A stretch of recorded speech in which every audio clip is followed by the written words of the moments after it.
Newcastle Rowing Club is an organisation of vast and incredible history. The club has risen from the ashes on numerous occasions. Newcastle Rowing Club was operational for small periods during the late 1800s and mid-1900s, and never quite reached its full potential until it was reinstated in 1992. However, this reinstatement was more so due to good luck than anything else. This present club, Newcastle Rowing Club, started in September, I think it was, of 1992, was started by a man by the name of Jim Bardacus, who was a rowing person in the rowing community here, and he felt there'd a need for a club in Newcastle itself, and he established it. But I think he wasn't aware at the time of the history of the club, which we've subsequently taken over. Yeah, it's an interesting one because if he didn't call the club Newcastle Rowing Club and called it something different, then it would have you wouldn't have been able to tie in the history. That is absolutely correct. We're very fortunate that when the club was set up, some of the fundamental bits that were set up, the foundations of it, in effect, were the right things. The naming of the club and some of the processes we use came out of that very early club, and we still use them today. The Newcastle Rowing Club boat shed was located along the Newcastle harbour front, near where Crown Plaza is today. However, a move to the current position on the Carrington side of Throsby Creek was touted during the early 2000s. Disaster struck though in 2007 when the June storms caused the harbourfront boat shed to be destroyed, leaving Newcastle Rowing Club without a home for 2 years. We actually had a couple of guys that would tow our trailer down to the beach here twice a week. We had about 15 members and we'd basically just row off the trailer.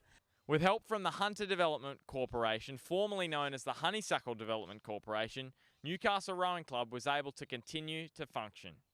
We had storage over at the old BHP head office site, and all of the sites that we've been in until now have been really courtesy of the Hunter Development Corporation, or now the Honeysuckle Development Corporation, and they found a spot over there where we could keep some boats on the trailer and store all the rest of our boats under a cover, so we could still attend regattas, but we had to bring the trailer down 2 or 3 times a week to the creek here so people could train and practice. But it was very, very difficult because it was very limited to the number of boats we could have and what boats we could bring down. It was also very difficult to compete in regattas. It was near impossible because all the boats were all wrapped up and put away. So we only had a few tub boats that we could just use, that could travel all the time, that were just on trailers. So it was really tough. We couldn't put our good boats on the trailers because they'd just be going backwards and forwards on the trailers. So, and then we couldn't wash them down. So it was really hard on the boats for the 3 years that we were, I think it was about 3 years, that we were going backwards and forwards. And at one point, Newcastle only had one crew compete in a local regatta.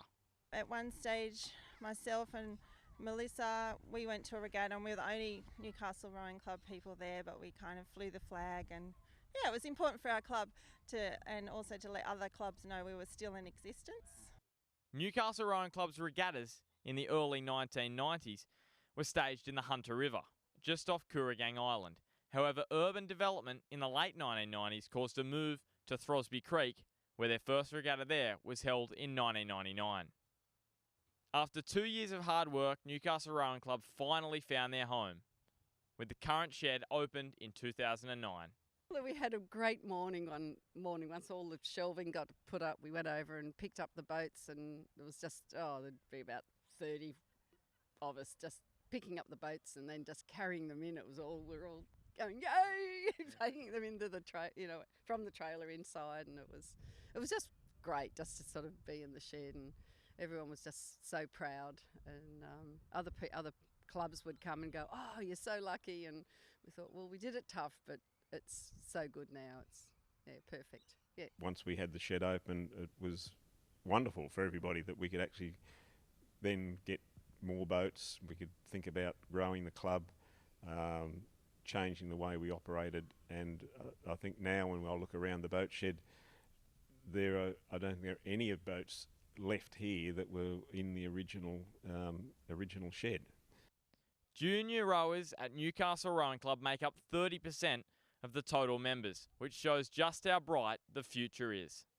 I see it as a continuing improvement. The fleet will improve its quality, and the number of boats will increase, as will the membership is steadily increasing. I hope one day it will grow. It's a kind of interesting sport. It is sometimes hard to engage people, but you know, maybe over the next 20 years or so, we might even be able to add another story and you know, actually create a bigger space. That's what we're all hoping for, the second story. Yeah, absolutely, with a nice cafe on top and a deck, so we can sit out there and enjoy the watching the rowing. The club's success has not only been built on engaging the rowing community, but also the broader community. The way we've set up in the community, we've always tried to have like a community feel for us. We didn't want to feel exclusive. We always wanted to make sure that we were part of the community, and we hope that we've achieved that.